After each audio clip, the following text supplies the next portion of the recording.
Good evening, Sword Family. Welcome to the Teahouse. As you can tell, I'm not exactly alone this time. And just for information, we're probably going to be very, very dogged this episode. So if you didn't come to see Dog, you came to the wrong show. Because he's going to be right there, probably for the entire show. Just, FYI. But as you can tell, tonight is time for another tea time.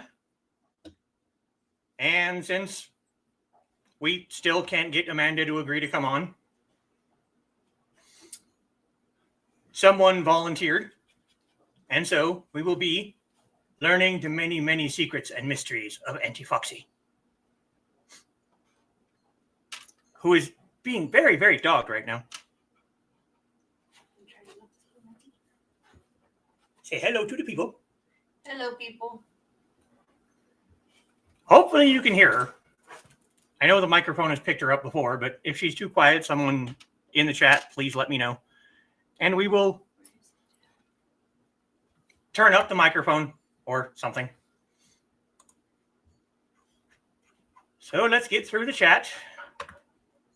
And first through the door at 5:05 p.m. is Kitty. Evening, everyone. Ruby is out with friends, so she won't be here tonight, but she promised me she would watch the replay when she gets home later. Sure, that's a typo.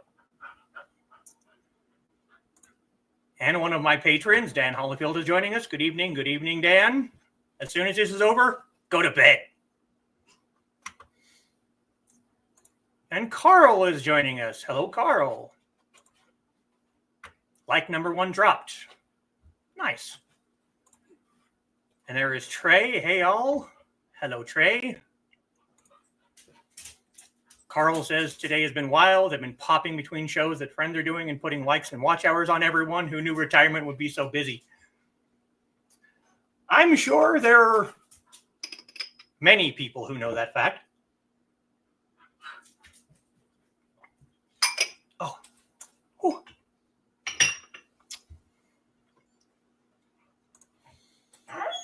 He continues, Kelly Guntner and Craig McDonald are doing the annual fundraiser to raise money for Comics for Kids, so they had a lot of shows. I've seen some of those today. I haven't been able to watch them because I've been getting everything ready for this, but... And there is Aunt Donna. And Carl greeting everyone. Dan says, forgive me if I'm not very vocal. Been fighting a fever and chills all day. Didn't even get out of bed till 6 p.m., which is why I told you after this is over, go to bed.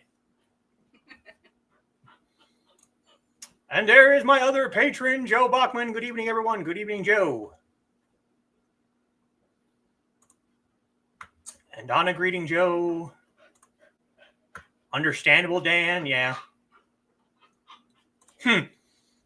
Sick again, Dan. We need to put you in a bubble.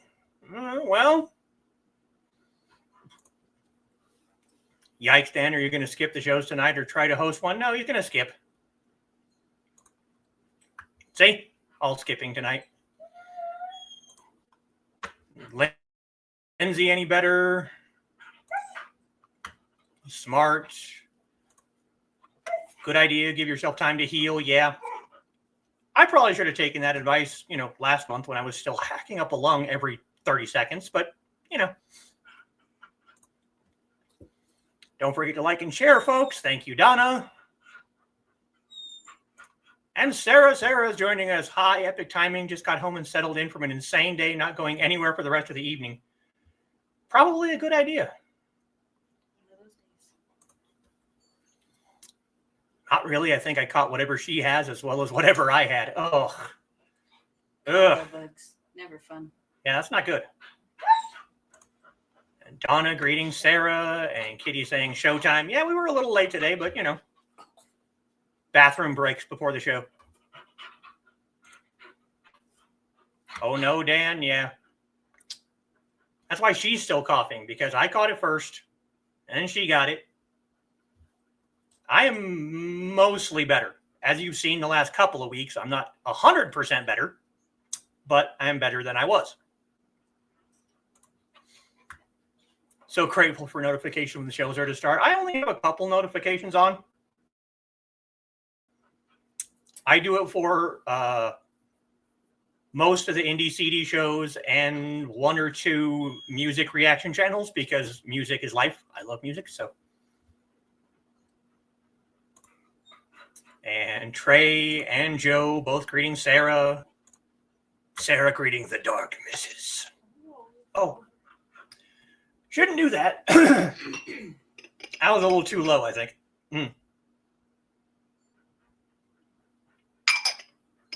Oh. Excuse me. And Carl greeting Sarah and anyone else sneaking in. I don't know if we've got anybody sneaking, but, you know, it's possible. Donna greeting Trey. Trey saying, oof, I hope you both feel better soon. Yes, get better. Because we need our last man standings, even though I haven't been popping on because I don't want to mess with the, you know, the sound by coughing or having to mute myself constantly, but I'm hoping soon to be able to come back on. And Trey greeting Donna, and Sarah greeting Joe and Trey and Dark Pope and me and Kitty and Dan and everyone. Yes. Whole family is there tonight. Eh. And Trey greeting both of us. Hello. And Donna greeting both of us. And Trey greeting the dog. Yes, the dog. Dog. Very dog. This is my normal activity when he's streaming. And Donna greeting the dog. See, you're getting just about as popular as Hooli was, buddy. And that's saying something because she was like my co-host half of the time, so puppers and wifey, you know, she's like my sister-in-law. Oh yeah. And Inigo is the fur nephew, yes. Tea time, come for the tea, stay for the pupper. Well, I have been wondering what I should do for an outro, so I could very easily just like take a video of him playing outside in the dirt and use that as my outro, and then everyone will get to see the dog at the end of every single show. That could be cute. Sounds great. Okay, good. Hear just fine. Good. No. Hey, Mom, play. Hey, Mom, yes. Oh, Sarah has a request. Give him a forehead kiss for her. So she can see it on screen. There we go. There's your pupper. Got a text from B-Camer at 11:30 this morning. Good.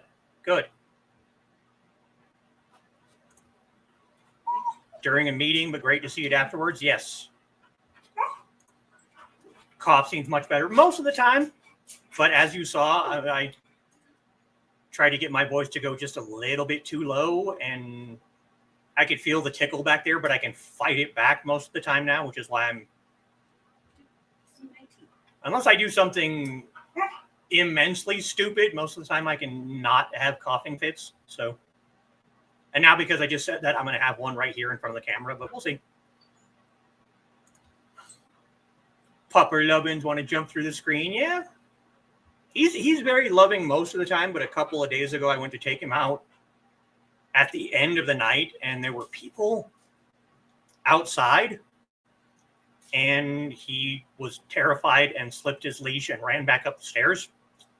So he can be very loving, but he can also be terror pup about just strange things. So we're still working, but we're still working on it. As of tomorrow will be 3 months that we've had him. So that'll be the third. Third three. Yeah. I couldn't think of the spring word. Yes, music is life, which is why I'm saving up to get a Gujin. And it'll probably take me until this time next year, but we'll see. Still sounding much better even after the low bit. Yeah, I'm getting there. Sarah agrees. Better, not bad. Did you say better? I read it as better, so I self-corrected. Yeah. Sit, Ubu, sit. Good dog. Roof. Yep. And yay for the forehead kisses. Yes. Sarah were there, probably be riling up, but aw. We have a Kong for him, perfect for his tendency with fluffy toys. No. I want to get one. Those toys that we bought him last Saturday or the Saturday before are toast. They're gone. Yeah, we need to get him some hard chewer toys like They're Kongs and stuff. just destroyed to the point where the snake, he was pulling chunks off of it and eating it, so we had to throw it away. He's still got one of Hoolie's ropes. The other one, he demolished the crap out of that thing. So, but the blue and black and purple, get a Kong. You can put treats in them, and you can roll them around to get treats. And yeah, we're working on it. He's very. One of his nicknames, because every single dog that we've ever had gets nicknames, he's called Sir Chomp because he just loves to chew on everything. And every single dog that we've ever had, I will make a character in several video games. Skyrim and my wrestling game. So Sir Chomp will get his video game debut sometime soon, hopefully. Okay. So, time to start with questions. Oh, yay. And if there are any questions people in the audience want to ask, feel free, because I don't know. She is very, very... succinct. Yeah. She doesn't give long, drawn-out answers to things, and even though I have several questions, this might not take the entire hour. I will learn to speak one day. It's not like I do this every week, but yeah. So, first question, as always, since we are in the tea house, what are you drinking? Raspberry Zinger. I love that tea. That's probably third favorite. It's the black cherry, the wild berry, and then that one, then the black currant. I still can't do peach tea. I want to try that. Should have done a peach then. That peach. It was peach something that Trey suggested when she was doing her interview all the way back in September. Yes, it's been that long ago. I know.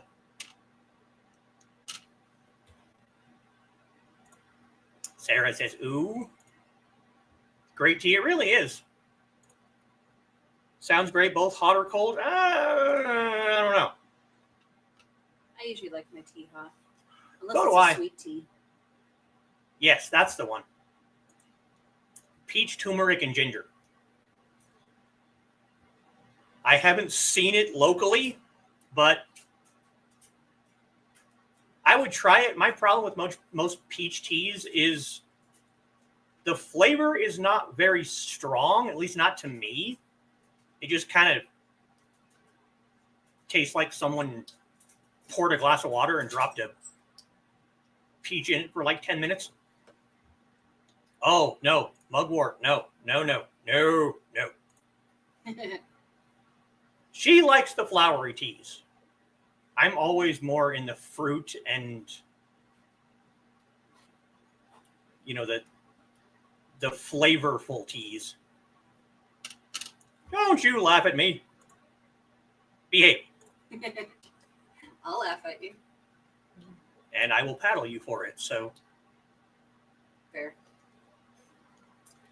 All right, these are going to be pretty much the same questions that everyone gets asked. And I'm fairly certain Buddy, I don't want to spill that tea out. of most of the answers, but she might surprise me. So, and if she does, you'll know. But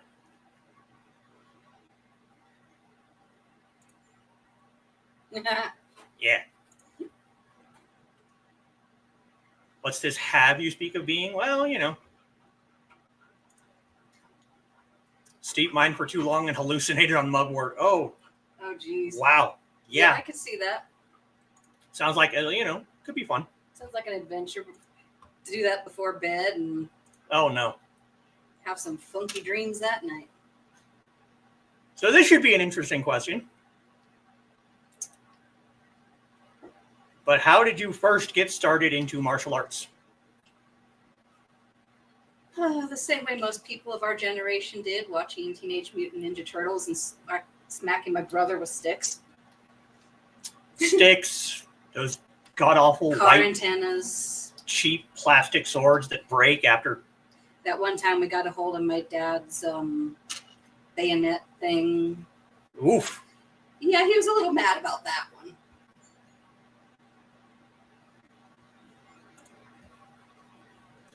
Behave for behave. Well, I usually try to behave when I first meet a person. And then, when it's too late to get rid of me, that's when I bring the crazy out. Yeah. Lucid dreams are... Interesting. Yeah, interesting. Prophetic dreams, yeah. Mm-hmm. Had a few of those. Sister and I beat each other with a baton. Well, I'd still hit my brother with just about anything I could find. Teenage Mutant Ninja Turtles for the win. The old one. Yeah, the original. The most recent one where they... I don't even want to... I've seen almost every single variation, and nothing stands up to the old cartoon and the original movies. And nothing ever will. So... won't be able to rid of me. Well, you're not going to be able to rid of me either. Everyone here is part of the Sword family now, so you're stuck. You're stuck with me. You're stuck with her. It's all good. The 80s TMNT and the 90s movies. Mm-hmm. I still have the soundtrack to one of the 90s movies on cassette tape. Comics. The comics were good. The comics were dark, though. If you go read the original, whew, wow. The original black and white Eastman comic. Yeah,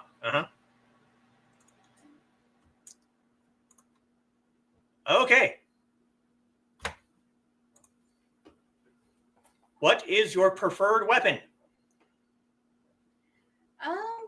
Right now I'm working on some fan stuff. I've dabbled in a lot of different things over the years because nothing seems to fit very well.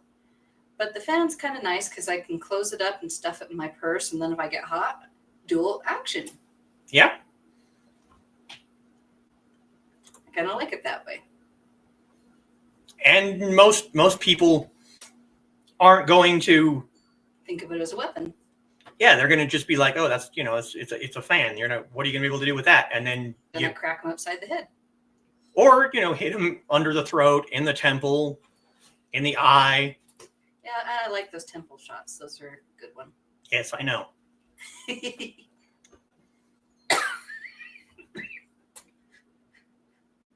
Take a drink. In a second. Yep, still fighting that cough. And no, you can't have my tea.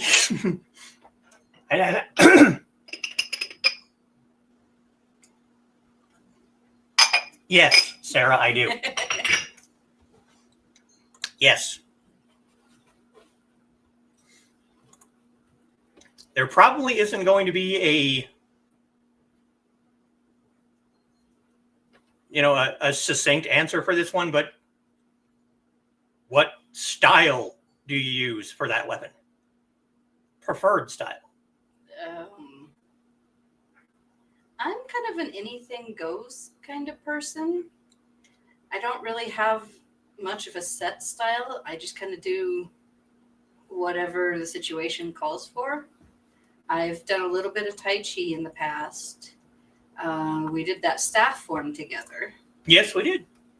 So I've had a little bit of background in things, but mostly I just wing it. And I'm pretty good about that. Yeah.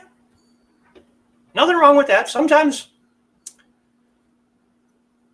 I am a very, very big fan of Bruce Lee and Jeet Kune Do, and one of the things that he said when he was making the style, which is obviously more of a philosophy than an actual fighting style, is you take what is useful and discard what is not.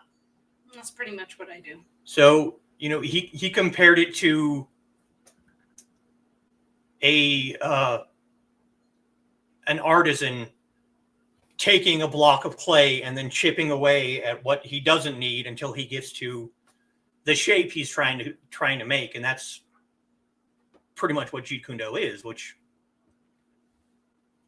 I'm trying not to answer these questions myself because as we talked about last week, I'm going to be doing this in a few months anyway. So yeah. But you ramble. It's okay. Well, when you have time to fill. So you obviously mentioned the Ninja Turtles, and when you're not watching baking shows, what other kinds of martial arts media do you consume? I've watched a few of the Chinese dramas that you've introduced me to.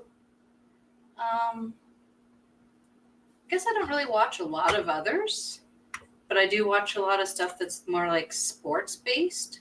Yeah. So it's still things about people being active, but it's not necessarily martial arts based. Lots and lots of ice skating movies and dance movies. Mm-hmm. Yeah. What can I say? They have talent that I lack. It's interesting to watch.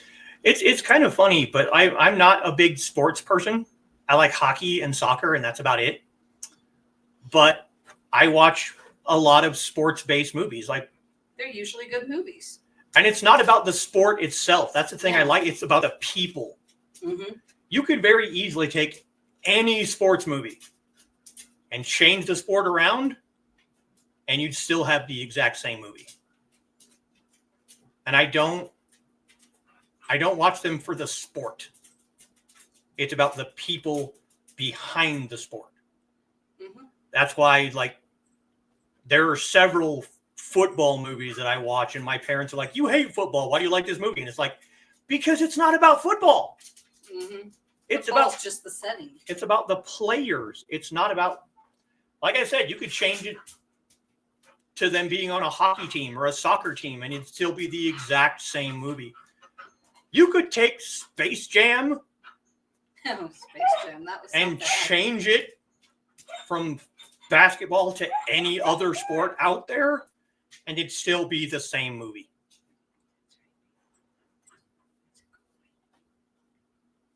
He's very, very confused right now. He really wants my tea. Okay, this should be interesting. This is the question that I basically premiered last time with Rich, and he went on for quite a while on this one. Despite the fact that I said pick one, he picked several. But pick your favorite on-screen, we'll just say fight. It doesn't have to be a sword fight, just fight in general. Ooh. That's hard because they all get jumbled up in my head because I'm not real good at dissecting them like you are. If I have to say for entertainment's sake, probably anything from Jackie Chan. The way he just uses his environment as the weapon appeals to me. And that's why I try not to I try to ask the questions in a way that the answer the person gives tells you just as much as the question itself does. Oof, buddy. That's me. Yes, we are well aware of this, Sarah. Yep. He doesn't get chocolate or other things either. Oh no, it's fine. It's all good. Fights are always fun to watch. This one is for Kitty. The fight in Shanghai Noon. It was Shanghai Noon when he uses a rope and a horseshoe as a rope dart. Yeah, That was a good one. That one is good.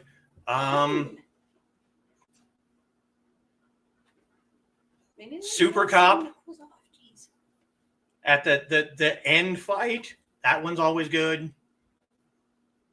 The fights in Rush Hour. Mm-hmm. I said just about any Jackie Chan fight's going to have me rolling on the floor laughing because they're just so unpredictable. And, you know, Sammo did a lot of the same kind of stuff. Yeah, he did. There's the fight in Ip Man 2 when you had Donnie Yen and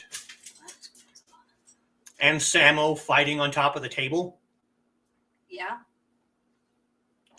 I kept waiting for the table to fall over. And then it broke in half. Oh, the ladder. That one was good. I can't remember what movie it was. But Oh, it was good. I know which one you're talking about too, and I can't. Was it Mr. Nice Guy? Maybe. I don't know, but I've watched it, so it's one that I've seen. And I have to give major props to Trey for sharing that video on YouTube of Cena and Jackie when Jackie was correcting Cena's pronunciation of tones and Dead Man Company. Whew, wow. Yes, Carl, Sammo is the chubby one. That's kind of what I liked about him is he wasn't as fit looking as some of the others, but he could still throw down. He recently lost quite a bit of weight, so he's not as big as he was before. And again, I have to put out there the fight between Jackie and Jet Li in Forbidden Kingdom. Mm-hmm. That was, people waited for that movie for years, decades. Yes, the timing of that coming out while I was doing a show on Tones, yeah, that was interesting. Behave yourself. There's also, I should probably see if I can find this because I don't know if you've ever seen it, but there's an episode of Highlander the Raven. And I would have to go searching for it because I am not a big fan of that show.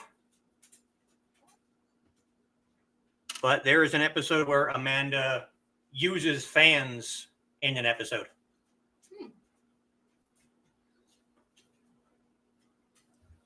So I'd have to go find it. Oh, I probably know the answer to this one, but I'm going to ask it anyway. Uh-oh. Should I be afraid? Least favorite person or kind of person to spar with? The highly regimented military types. Okay. Thought you were going to say me, but okay. I can deal with you. You move around, you're flexible, but in some ways you're predictable. Those guys are nothing but predictable, and they'll just like try to charge right through you, and with my lack of balance, it makes us kind of a mismatch. Okay. All right. Okay. That, and I don't think in tactics the same way they do. Most people don't. Yeah, I know. I know. Well, see, that's the thing. We've been sparring for 20 years at least.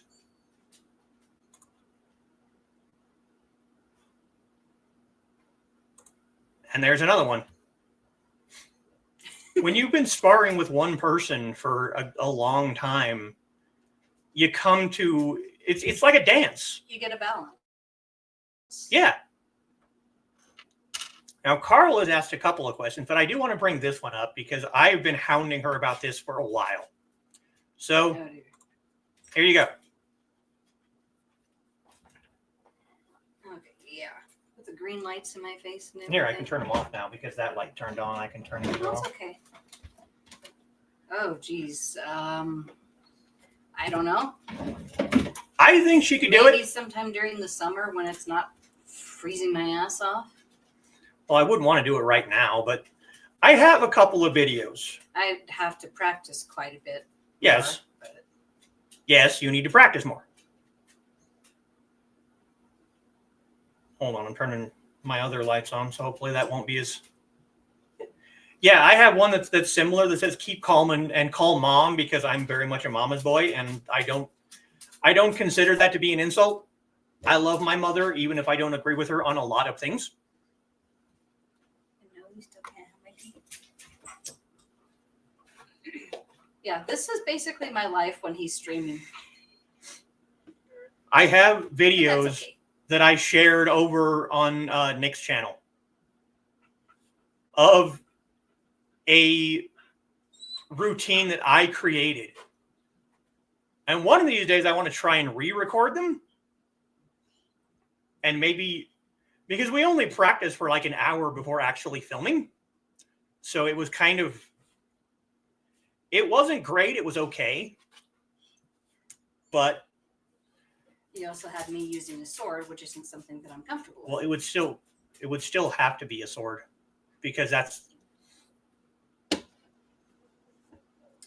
there is a 4-point block in, I think it's in Wing Chun. Most people are familiar with the 3-point block.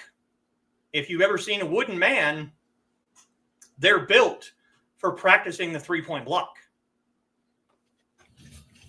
Here, put the tea down. It's warm. We're going to try and do this where people can see us. Oh dear. You expect me to remember? No, we're going to do the 3-point. The 3-point is easy. Because the 3-point block might be easier to stand up. Come on. Oh, geez. Most people have seen this. The 3-point block is down. No. Yeah. Down. So you're hitting the inside forearm here. Squishy bits. Then you go up. So you're hitting the outside forearm. And down again, you're hitting the outside again. That's the 3-point block. And then you do other arm. 1, 2, 3. 1, 2, 3. Most people know that one. But there's also a 4-point block. And I only learned this because of my Shifu Jack. He taught us the 4-point block. And I want to say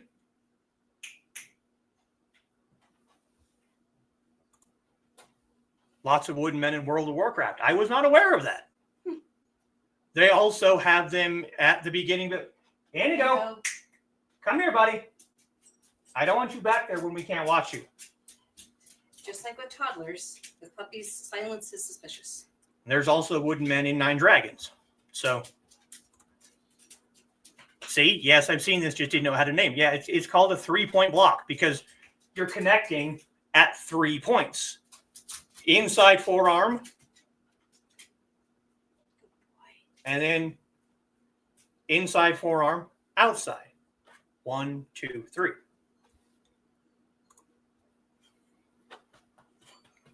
Yeah. Very much like toddlers. You're not wrong. Uh-huh. Especially when he gets quiet and I'm like, okay, what are you chewing on? So I'm sitting here thinking about the 4-point block and wondering if you could transfer. She's going to go Shut the door. shut the bedroom door so he can't hide back there. So I wondered if you could transfer the 4-point block to the sword. So I kind of made a sword routine of the 4-point block. But because I didn't have anyone else to practice with, to show it, she volunteered. But because she's not comfortable with swords, and like I said, we only practiced for like half an hour to an hour before I filmed it, it's not great. But I want to refilm it and then I'll put it up on this channel and show people, because like I said, it's a form that I created. I made up the routine. I also have a routine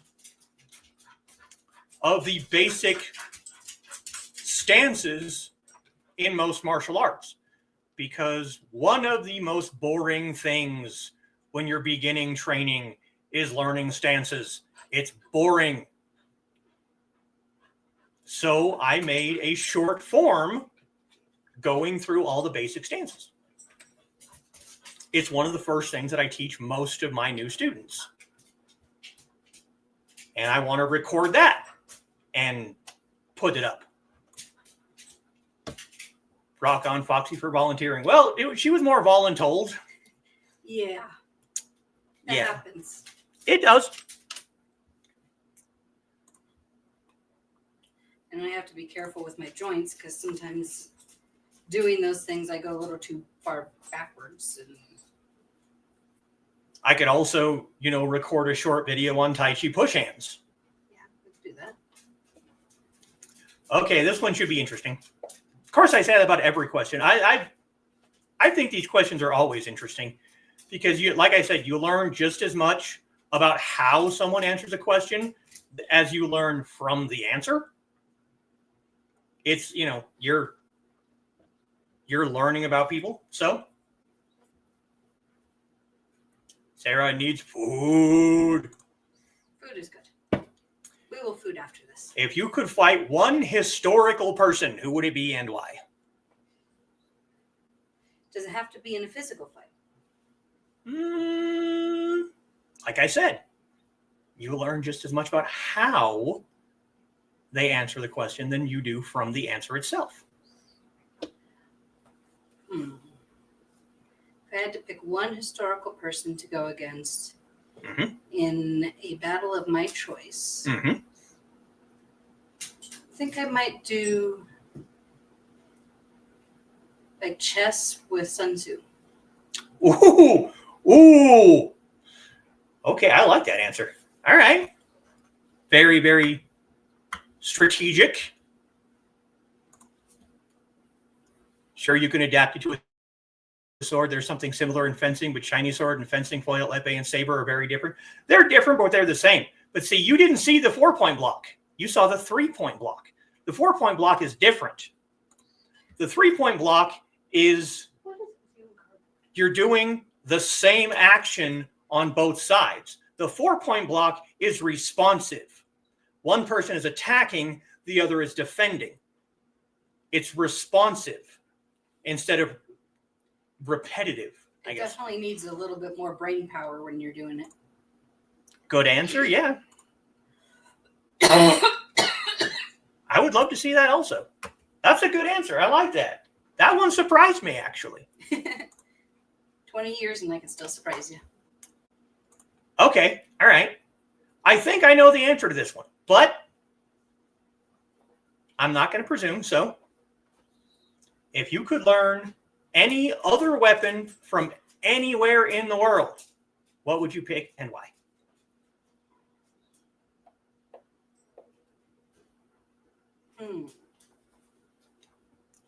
That's definitely a good question.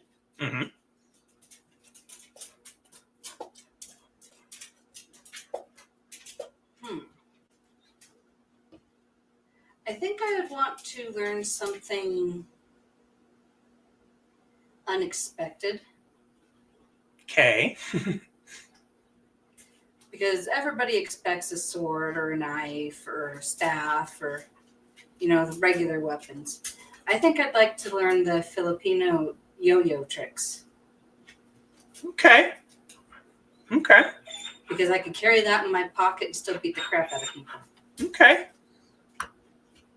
And yet you don't want to learn rope dart. It's the same thing. Yes, but there's a dart on the end. It's a weight. It's a pointy thing. It's not, though.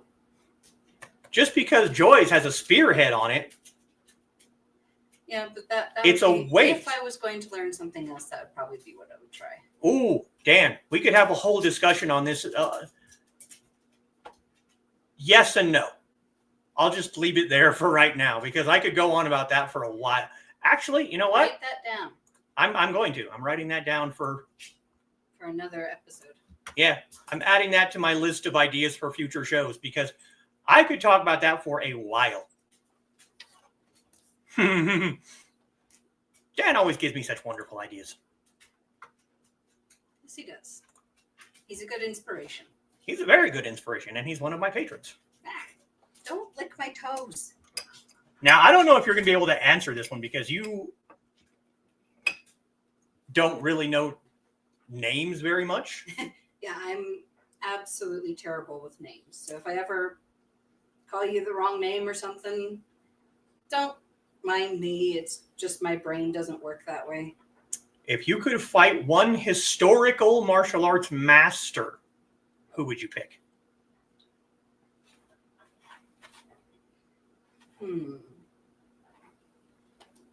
He really wants that tea. Yes, he does. He's not doing that for your tea. Because he can't get to mine.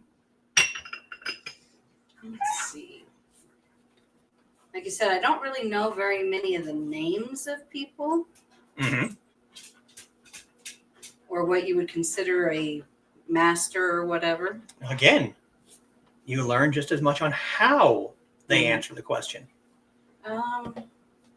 Maybe Musashi.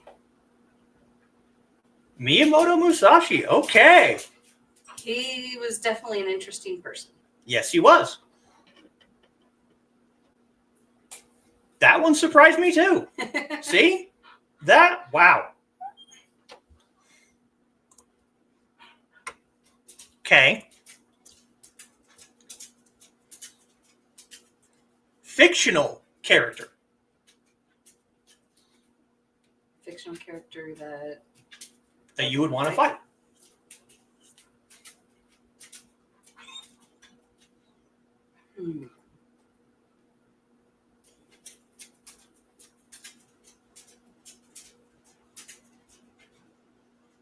That's a harder one to answer because there's so many fictional characters across so many different genres. Mm-hmm.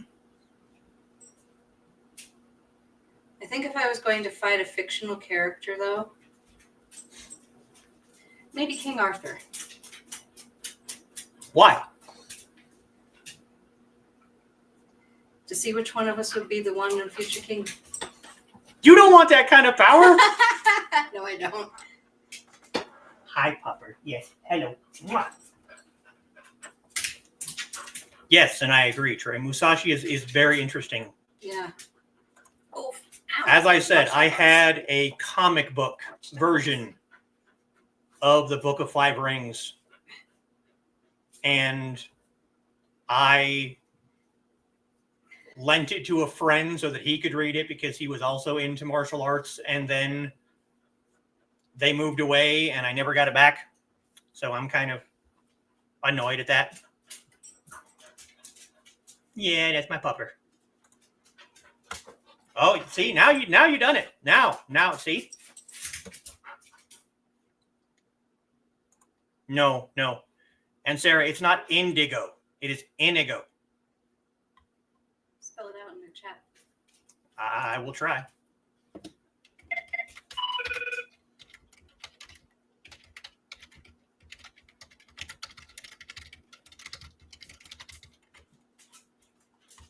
There. Yes. Give everybody the spelling. I'll be right back. I will vamp for a minute while she's in the kitchen. See, it's interesting to learn these things about people because some of these questions have never been You really want to try it? Go ahead. never been asked before. Yeah.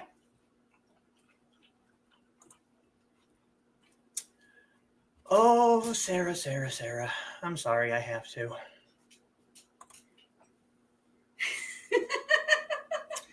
Oh, boy. Okay. We have about 14 minutes left and only 2 questions left, so. Alrighty. Carl asked a question earlier. And yes, Inigo likes raspberry tea. Apparently he does. So we'll do this one. Oh, geez, he stole my cup. Uh-oh. Don't let him eat that. The main reason why I wanted to start doing these tea times is to introduce people and ask questions that people have probably never been asked. And even if they've been asked them, Hold on. maybe they have maybe they haven't been asked.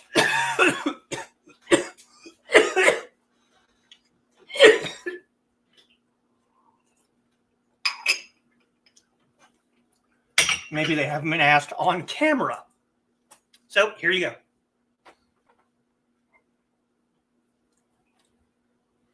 Well,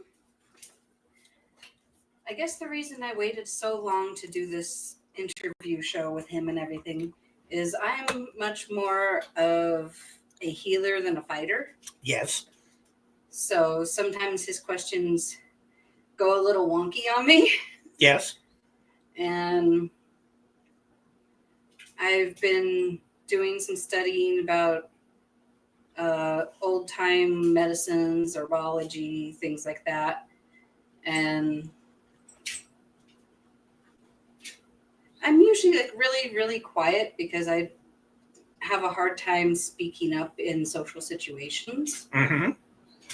But that is something that I'm working on with myself this year and trying to kind of get out there a little bit more. Which is why I suggested she go on burning and make some of her jewelry, so that was kind of a trial run for doing something like this. Yeah, I'm getting better. Yes, you are. It's a long process, and it's a lot of understanding myself and my own fears. Mm-hmm. The joys of pet ownership. You're not wrong. Thank you.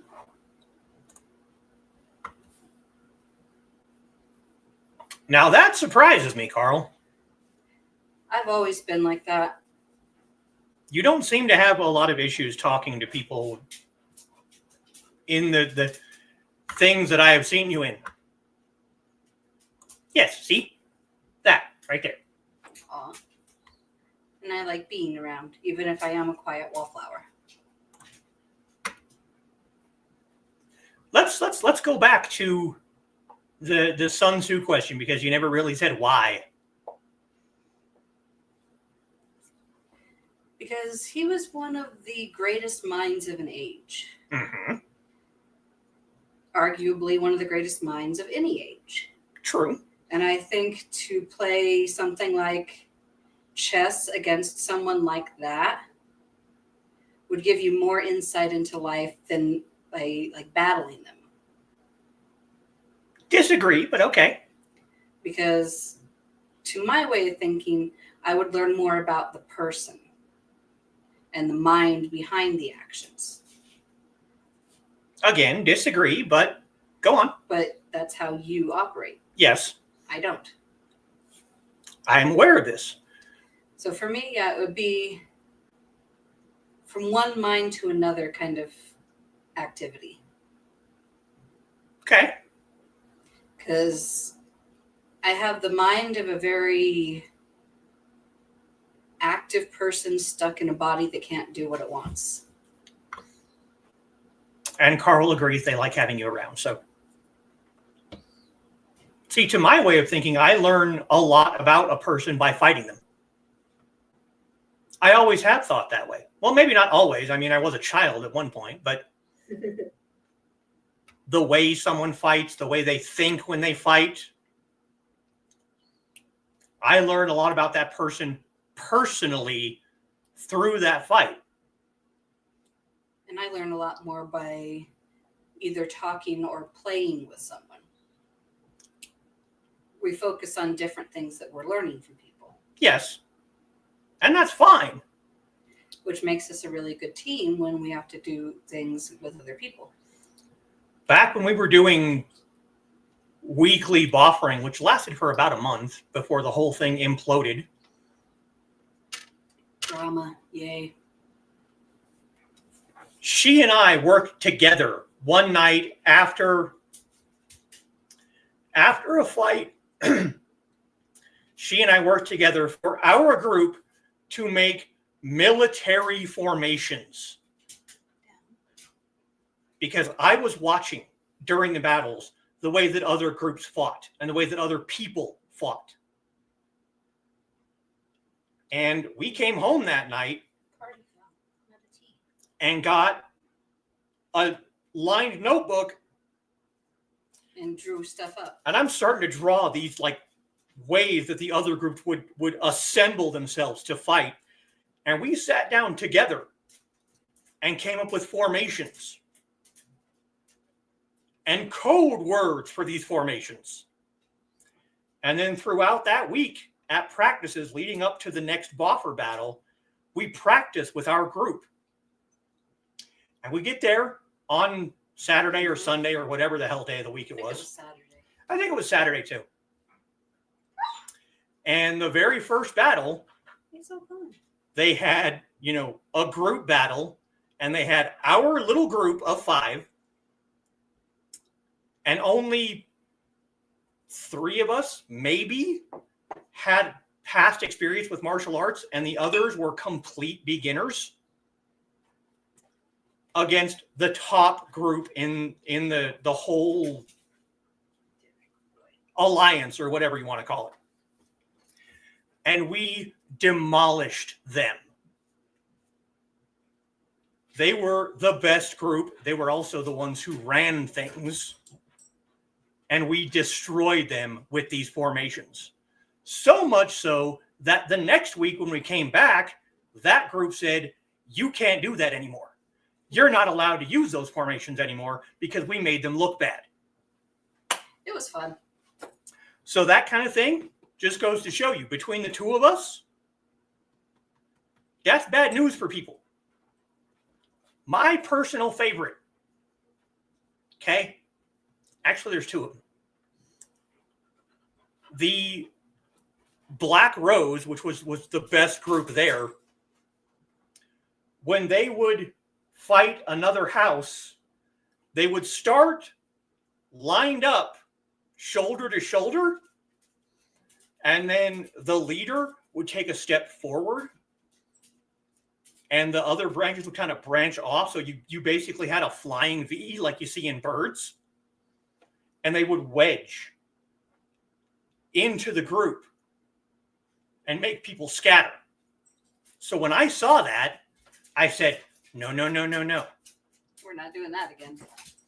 So when we fought them on that Saturday, we came up with a horseshoe formation. So we started the battle, lined up shoulder to shoulder, us on one side of the battlefield and them on the other side. And when they started to,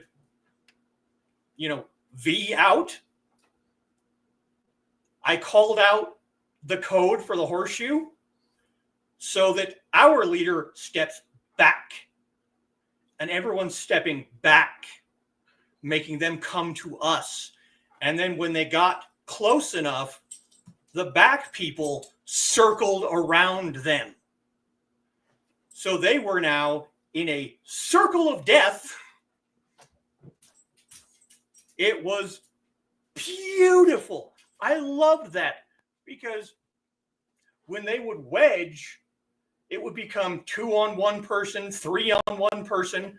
When I did the circle, it was 1 on 1 for every single person there. It worked. And we were able to pick, based on our experience, which person we went after. I went after the king because he was the most experienced. And so was I. So we demolished them with a horseshoe against a flying V. It was amazing. How we read people, some do it through fighting, some through chess, some through how they problem solve. You're not wrong. Oh, believe me, it was fun until it wasn't. I could, again, do an entire show just on how and why that group destroyed itself. Because it did destroy itself. Too much interpersonal drama. It was self-destructive behavior. And I can talk about that at a future show. But yes, we definitely gave them an ego check. Actually, I gave them an ego check on my own. Because the very, very first day, they knew nothing about me. They knew nothing about the way I fought.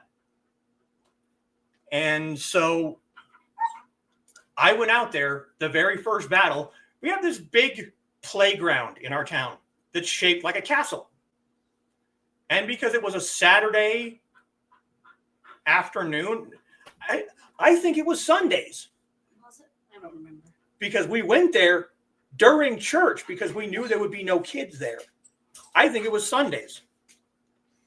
We went there and we had this big castle so that we had one group that would defend the castle and another group that would try and come and take over the castle. That was my very first battle with this group. And they knew nothing about me. And I went out the very first battle and took on one of the top fighters in the group. And he was notorious for foot sniping, which doesn't count in the group we were fighting in. Feet and hands did not count as a viable. Oh. Hey, stop. So he would attack at people's feet. And people would stumble and fall, and then he'd attack low to make you think he was going at your feet, and then pop up so that he could hit you in the chest, which was a viable hit. So I'm watching him snipe at people's feet and getting to kill them. And I'm like, but feet don't count. Why are you worrying about him attacking your feet? When he's going low like that, pop him up. You weren't supposed to hit people in the head, but I got hit in the head a lot because this group was notorious for having absolutely no skill whatsoever. Oh, yeah. But, you know, when he attacks low like that, he's leaning low and twisting his shoulder. Just pop him in the back. What are you doing, people? So I went out the very first battle. He went to do his low attack. And instead of stepping back like most people did, which was when he would pop up, I stepped on the end of his blade, jumped up, spun around, and clocked him in the shoulder. And when I landed, he went, "What the hell was that?" And I'm like, that's how you deal with snipers. That's what that was.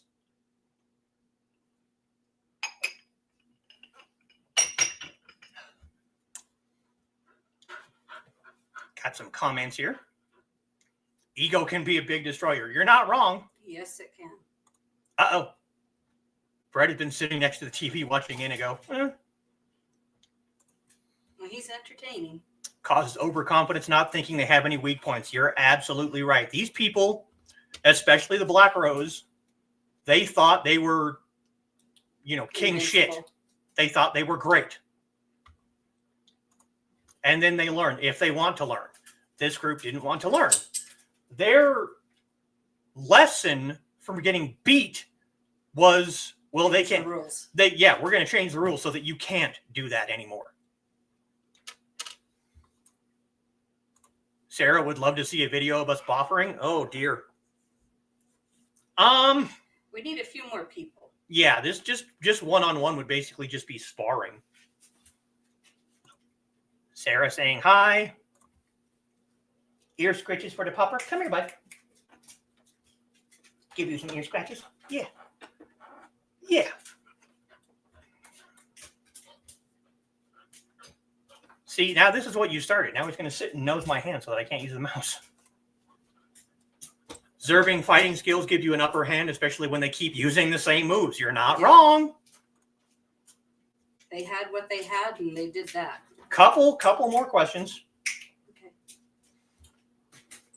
Oh, Aw, Pupper makes Sarah happy. That's good. He's making us happy too. even though he's clawing the crap out of me. Do you have any martial traditions?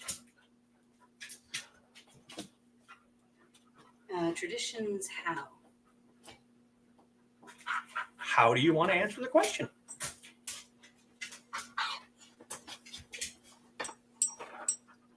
I don't know. I don't think so. I mean, I don't have anything that I do on a regular schedule. Nope. I don't have any special, Dude, settle. like, holidays or anything that I really celebrate or anything like that. So probably not really, other than like training with you. Which you need to do more of. Yes, I know. Everyone in the chat, call her out. Tell her she needs to train with me more. I need to stop coughing first. Carl said good job and he's proud of you. Sarah just got a text. And Donna says you did great. Woohoo. Okay, last question. And this should be maybe a longer answer, but I don't know. We'll see. And Trey says you did a great job, which you did. So, how would you personally improve martial arts and training for women and bigger, curvier women worldwide? Well, for one thing, I'd like to get rid of the stigma of bigger people being necessarily unhealthy. Mm-hmm. Because there are bigger people who may have extra weight on them, but they're still very active, very, strong and everything. And Mm-hmm. I'd like to see that people be celebrated for who and what they are at the moment. Okay.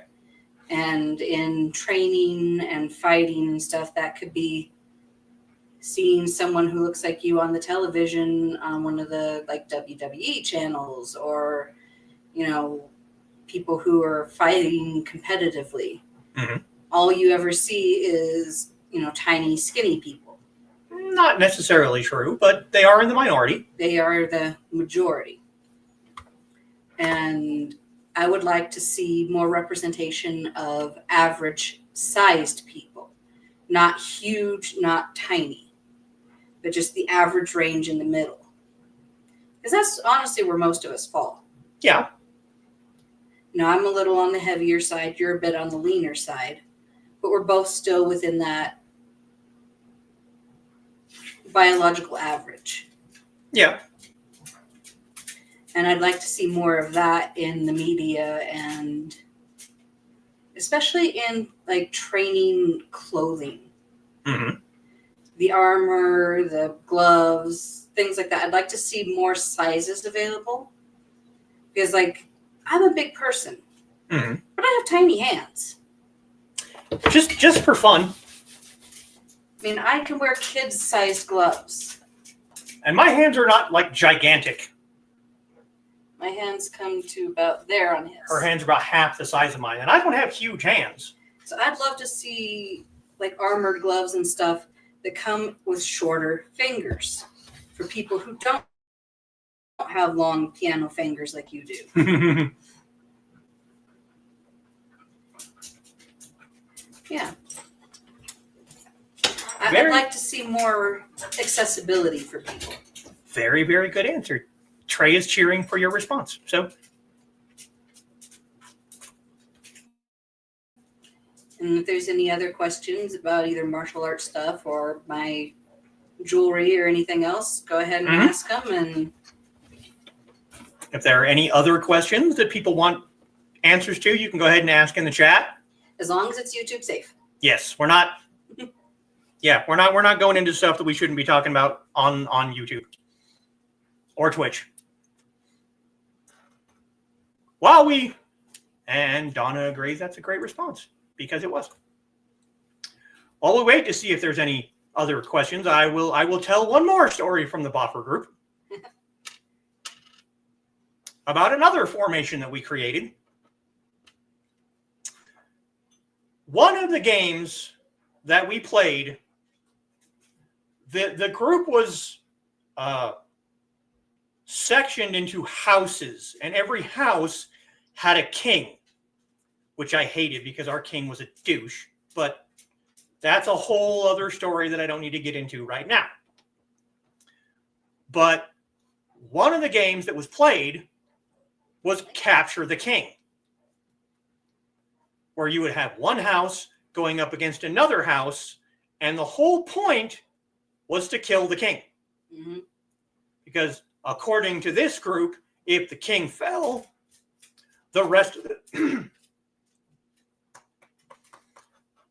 the rest of the group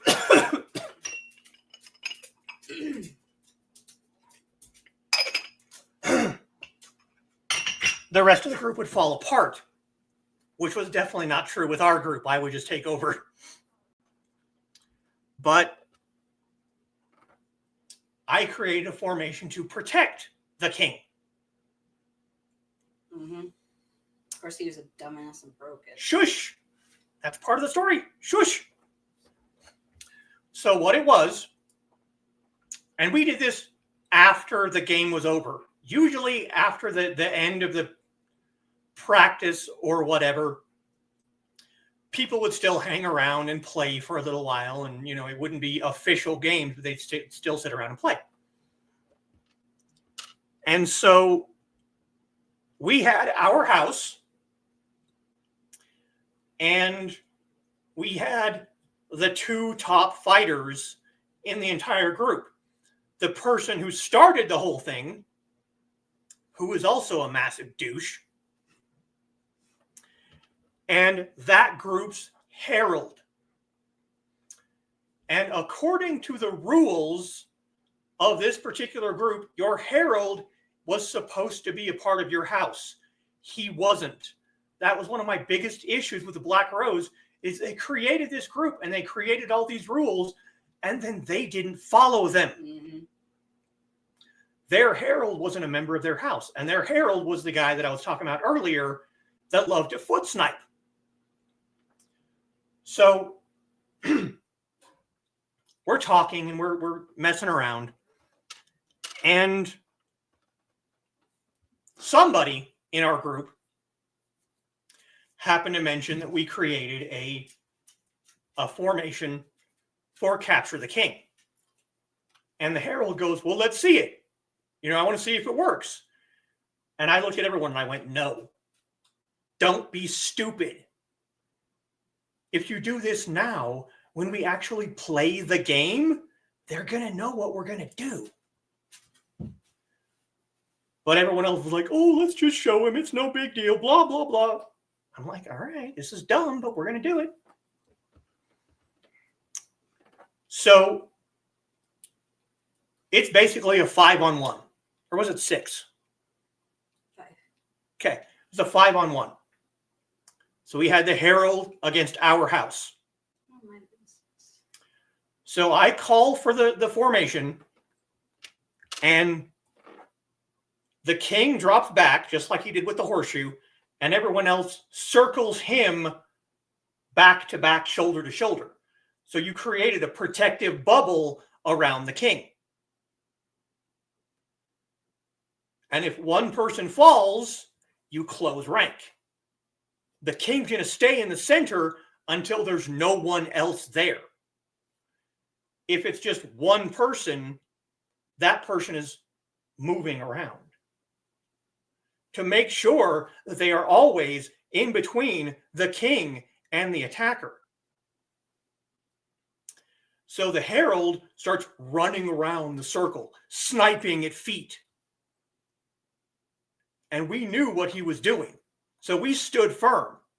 He's sitting there attacking a foot, attacking a foot, attacking a foot, and no one is moving. No one is breaking the circle. Nothing is happening for a minute, 2 minutes, 3 minutes, 4 minutes. Nothing is happening. He just keeps attacking the feet. Trying to get somebody to break. And no one is breaking. We're doing exactly what we're supposed to do. And then the dipshit king in the center of the circle runs out of the circle and attacks. And instantly gets killed. Yep. He broke rank because he got bored. He broke the protective circle. The entire point of the goddamn game was to protect him from being attacked, and he could not stand not being the center of attention and ran right through us and immediately got sniped.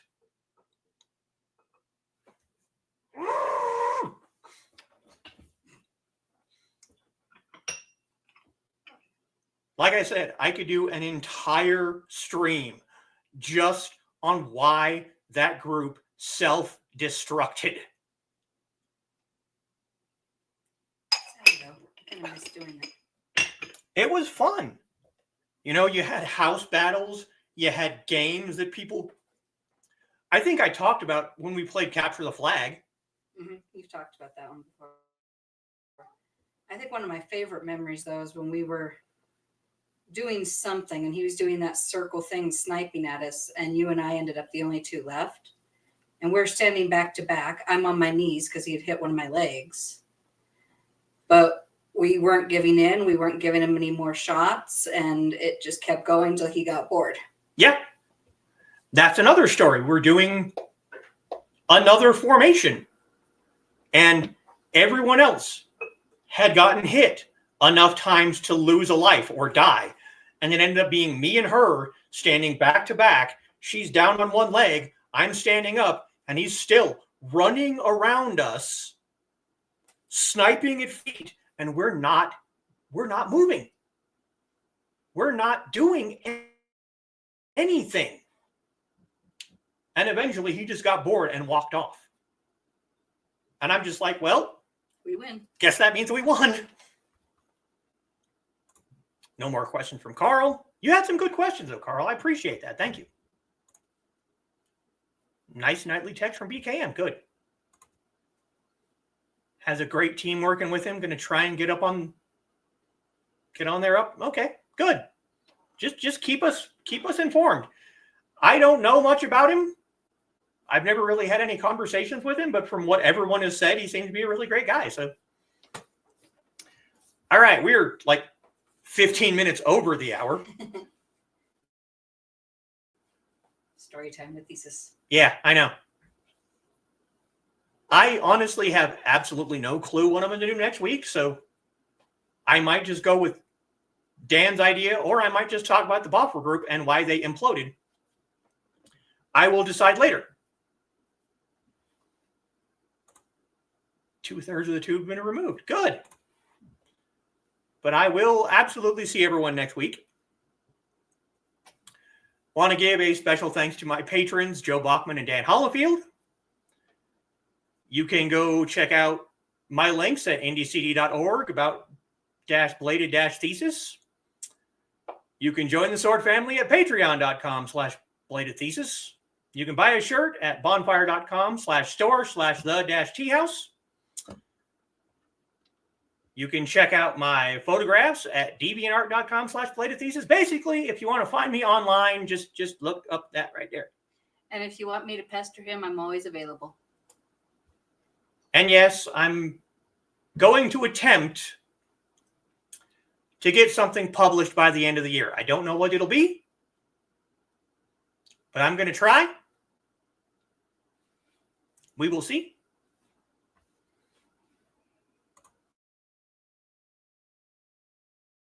Carl says, have a good evening. Good show. I enjoy these interviews if for no other reason. It's just like talking to a friend. You know, it's just like sitting down and having a conversation over coffee. It's really, really enjoyable. Donna had a fun evening. With the tubes removed, I feel like a science project from Radio Shack like I did yesterday. Okay. Sarah said it was a great show. Love you bunches. Love you too, Sarah.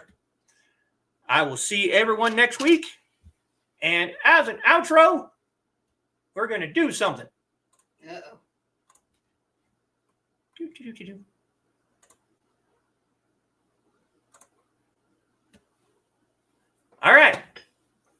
See everyone next week. I love you all. 再见.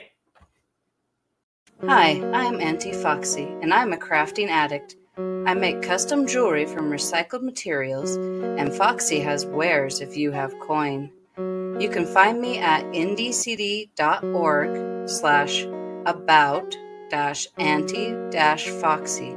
I hope to see you there.